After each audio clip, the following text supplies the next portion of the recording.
માહિતી આંદોલનકારી આરોગ્ય કર્મચારીઓની અટકાયતને લઈને મળી રહ્યા છે અહેવાલ। પોલીસે આંદોલનકારીઓને નવા સચિવાલય તરફ જતા અટકાવ્યા હતા।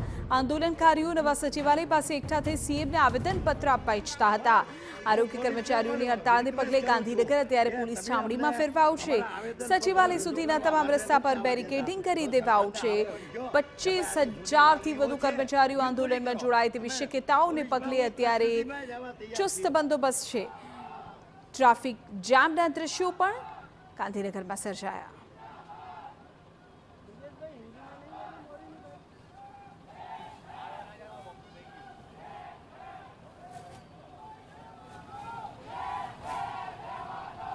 દ્રશ્ય આપને બતાવી રહ્યા છે કે જ્યાં તમામ જે આરોગ્ય કર્મચારીઓ હતા તેમની અટકાયત કરવામાં આવી। આંદોલનકારી આરોગ્ય કર્મચારીઓને નવા સચિવાલય તરફ જતા અટકાવવામાં આવ્યા હતા। પોલીસનો ચુસ્ત બંદોબસ્ત। અમે અમારો હક માંગ્યો છે। ગત હડતાલના સમાધાનમાં સીએમ સાહેબના પરામર્શથી આ બે મુદ્દા અમારા બાકી છે।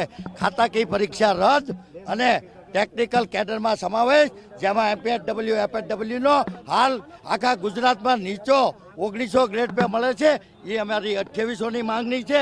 અને જે સુપરવાઇઝર કેડર ભાઈઓ બહેનો એફએચએસ અને એમપીએચએસ એ કેડરને અમારે હાલ 2400 મળે છે, એ અમે 4200 માંગ્યો।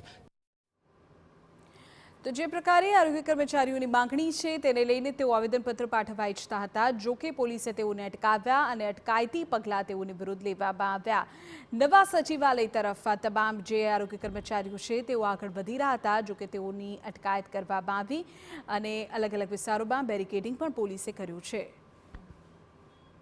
અમારી ગ્રેડ પે ની ડિમાન્ડ છે કે અમે ટેકનિકલ છીએ તો સરકાર અમને ટેકનિકલ ગણતી નહીં। અમે ઇન્જેક્શન બાળકોને આપીએ છીએ, સગર્ભા માતાને ઇન્જેક્શન આપીએ છીએ, પ્રોપર્ટી પહેરાવીએ છીએ, ડિલિવરી કરાવીએ છીએ, તે છતાં સરકાર અમને ટેકનિકલ કેડરમાં ગણતી નથી। MPHS, FHSS, multipurpose health worker, female health worker grade pay માટે અને ટેકનિકલી ગ્રેડ પે માટે અને ઉચ્ચતર વગર એક્ઝામે ઉચ્ચતર મળે એના માટે અમે ધરણા પ્રદર્શન લઈ અને આજે ગાંધીનગર અમે જો આરોગ્ય કર્મચારીઓ તરફથી જો વિરોધ પ્રદર્શન કરવામાં આવેલ છે એની માટે આખું ગાંધીનગરમાં ચુસ્ત પોલીસ બંદોબસ્ત લગાવવામાં આવેલ છે અને પોલીસ તરફથી જો પણ વાહન વ્યવહારની મૂવમેન્ટ થાય છે એને ચુસ્ત ચેકિંગ કરવામાં આવી રહ્યા છે અને લગભગ અત્યાર સુધી 300 ની આસપાસ કર્મચારીની પોલીસ ડિટેન કરવામાં આવેલ છે।